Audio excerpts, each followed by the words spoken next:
Hello everyone, my name is Mr. Rouch. Today we're going to work on solving two-step equations. So to solve two-step equations, we really do exactly the same process. We use inverse operations to work backwards and isolate our variables just as if we were solving one-step equations.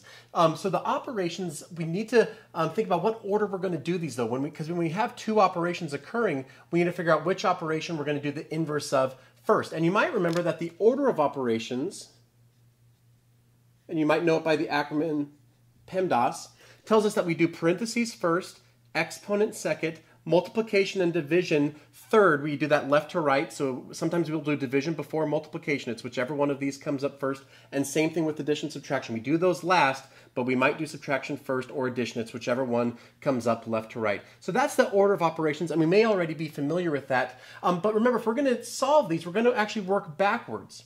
So we're going to do the inverse operations. We're going to do the opposite operations, but we're also going to do them in the reverse order. So when you solve two-step equations, you really do PEMDAS backwards. So in this case, in this first example, I have two operations happening to x. X is being subtracted by 3 and it's being multiplied by 2.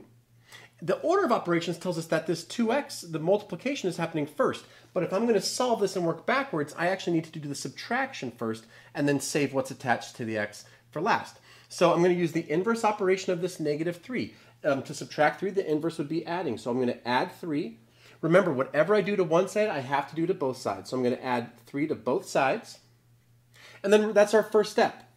So after our first step, I've added 3 to both sides. Negative 3, positive 3, that's 0. So that goes away. And I'm left with just 2x on this side. Nothing happened to this 2x yet, so that's still there. However, this 11 has changed because I've added 3 to that. 11 plus 3 is 14. So after the first step, I have 2x equals 14 now. So now what's happening to x is it's being multiplied by 2. So the inverse of multiplication is division. So I'm going to divide both sides by 2. And that's my second step. So after my second step, I perform this division. 2 divided by 2 is 1. So I have 1x. And 14 divided by 2 is 7. So there we have it. That's the solution. X equals 7. For the second example, my two operations are addition and division. X is being divided by 4, and then it's being added to 6. So in order to do the inverse operations, remember I do the opposite operations in the opposite order. So I'm going to perform the subtraction first, and I'm going to do that to both sides like always. So after our first step, I still have my x divided by 4. Nothing has changed there, but 6 minus 6, that's 0. So that went away, which is good. And I have my equal sign. 16 minus 6 is 10. So after the first step, this is what I have left. And now I'm going to perform that second operation. In this case, the inverse, if it's being divided, the inverse of division is multiplication. So I'm going to multiply both sides by 4. Multiplying by 4 and dividing by 4, that's just going to equal 1.